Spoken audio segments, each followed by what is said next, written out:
جیسے سیلابی صورتحال ہے تو کیا سیلاب زدگان کو پیشگی زکوٰۃ دی جا سکتی ہے؟ جی ہاں، اچھا، ضرورت ہے اور ضرورت کے تحت ایڈوانس میں زکوٰۃ دینا جائز ہے۔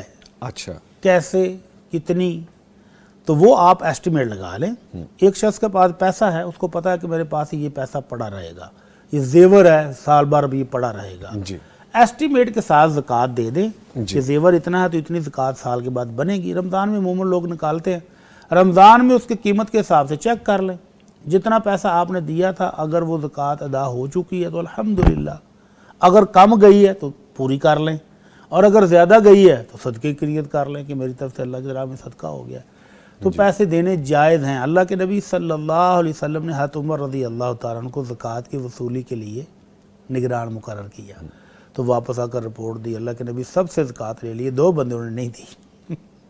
حضرت عمر کے سامنے بھی 2 بندے ایسے ہوں گے جو زکوٰۃ نہیں دے رہے جی۔ تو کون تھے؟ ایک تھے نبی علیہ السلام کے چچا جان حضرت عباس، اور ایک حضرت خالد بن ولید۔ تو اللہ کے نبی صلی اللہ علیہ وسلم نے خود وضاحت کر دی کہ عمر خالد سے کیا مانگتے ہو؟ خالد نے اپنے گھوڑے، اپنی تلواریں، اپنی زیریں، سارا مال اللہ کی راہ میں پہلے سے وقف کیا ہوا ہے، اس پر زکوٰۃ کس کی بات کی ہے بھائی؟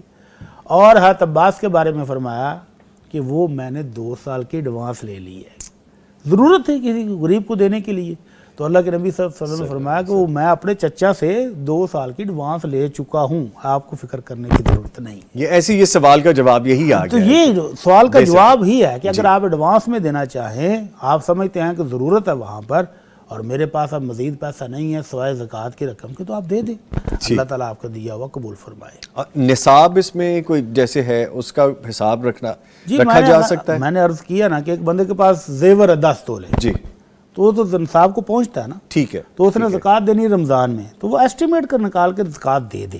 ٹھیک ہے، رمضان میں اگر اس کے پاس زیور کم تھا، کم ہو چکا ہے، اس نے بیچ لیا کچھ، تو وہ صدقہ کی نیت کر لے کہ میں نے اللہ کی راہ میں صدقہ دے دیا تھا۔ ٹھیک ہے۔